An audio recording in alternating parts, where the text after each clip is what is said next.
Hey everybody, it's Jason Blaha here, and once again it is time for my client Carter's vlog, and pretty successful training week for him. Of course, we have been experiencing, like I said, a little bit of hip inflammation again, but keeping in mind he's cutting. He is down to 203, and I believe he wanted to get to about 200 pounds, and then we're going to slow bulk him back up. So once we do that, of course, the lower body gains will come quicker. But as far as his conjugate stuff this week goes, we did a bench press against chains. He did 275 plus his chains. Nice, good, clean training max. Afterwards, on max effort day, for him right now, we're doing floor pressing because, again, we've been noticing a little bit of pec inflammation. And people ask, a lot of your lifters seem to get these inflammation. Well, a lot of the vloggers do, yeah. I have clients who never have these problems, who run even higher volumes. Some of them are pretty dang strong. So, this is stuff that varies from person to person. Now, keeping in mind, Carter is getting up there, not quite my age, but he's not 25 years old. Okay, he's got a pretty dang good strength base. And certain aspects of his job do put some serious physical demands on him. So, when you look at it from that context, a lot of these things make sense, right? They make a lot of sense. Whereas in some of my lifters who are a hair younger, they have sedentary jobs, completely sedentary jobs. It makes a big difference, right? It makes a big difference, and that's something that we have to factor in. On the other hand, the people who follow what Carter does know that he actually eats a very anti-inflammatory diet. His diet is on point. He eats very clean, so this helps him a lot. And like I said, over time, I know that there's just building we've had to do and stuff so that he can squat and deadlift again, because when he first came to me, he couldn't do them at all. They were excruciatingly painful. So the mere fact that we're even able to do stuff like 315 squats and stuff again, I'm very happy with that, right? And we want to get those things up. We want him squatting 405. We want him deadlifting 500. And, we're going to get there. But you guys kind of see his max effort day. We do some lat pull downs. We do some front raises, band press downs. And I leave him the option of pull-ups, when his forearms and tendons can handle it fine. And the upside is, I spend a lot more time these days working on pecs and shoulders because he's got big triceps. And we mainly just do general pressing, band work and stuff for that. We don't really need tricep specialization, which is a good thing. So his max effort lower day, we're doing one-arm dumbbell rows, although he is noticing he's starting to get some cramping and a little overuse in the lats from these. So later in the week on this day, I let him switch over to chest-supported seal rows, just to get some movement variation. But I'm a big fan of these one-arm dumbbell rows these days. I like them myself. But again, sometimes we have to rotate movement patterns a little bit, right? We've got to avoid overuse. After that, we tend to do things like the belt squats, right? So he does belt squats. Notice that new rhino he's got there, that Rogue Rhino. Pretty serious piece of equipment. Definitely an upgrade over what he had before. So we're going to make good use of it. And what's always interesting, you guys notice, we talk a little bit about some hip inflammation, but realistically, wide stance stuff doesn't bother him. It's just always fascinating. It's fascinating when you look at human hips. And I think that's one of the things that for me as a strength coach is noticing just the genetic variation we have in people's hip structures. And I'm going to go into a side tangent there, and I like to do that a lot of times.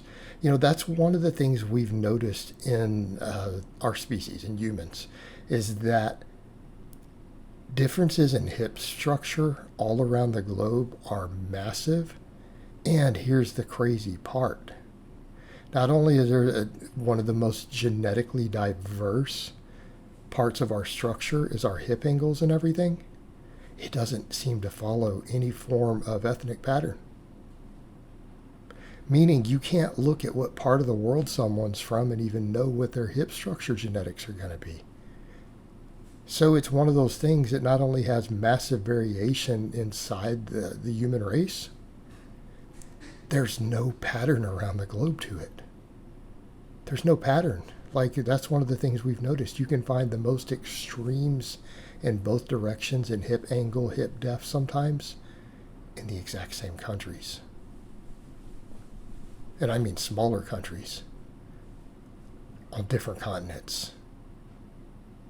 It's kind of one of those fascinating things. It's just, it's interesting because hip structure is such an important thing for us in strength and determining, sometimes whether a lifter, how much sumo versus conventional they can do, what stance they do, and it's unpredictable. You simply have to assess the lifter. Now, there's things that you can do. There's tests you can do as a coach. If you can manipulate someone's leg and hip in person, you can assess where their hip structure is, right? You can assess it.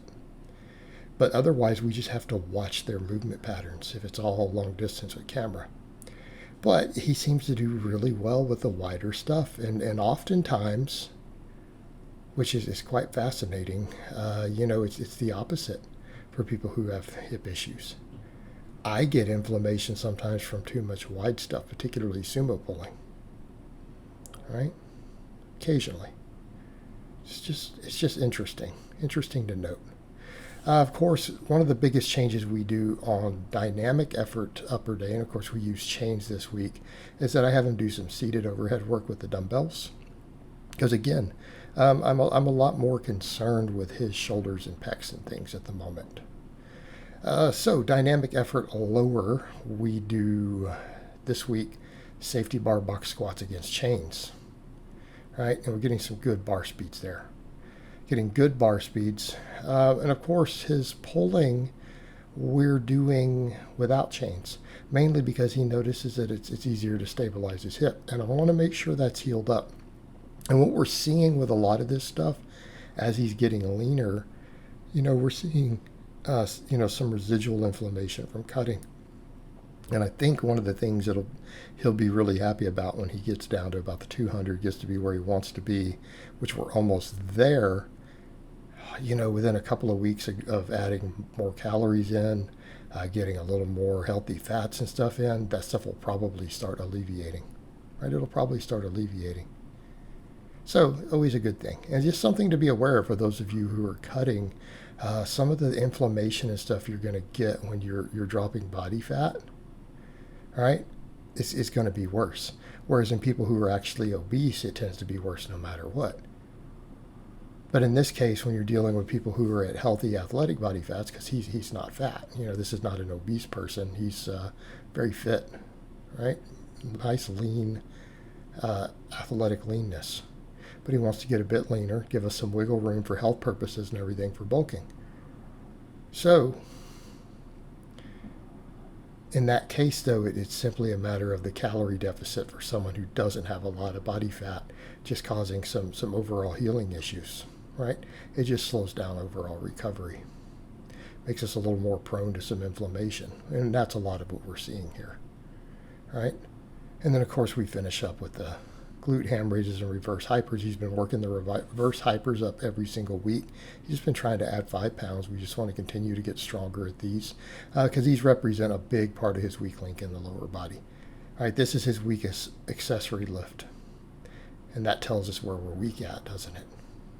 All right, guys, but that's really all I have to say on that today. I hope it's been informative, and I'll talk to you guys next time.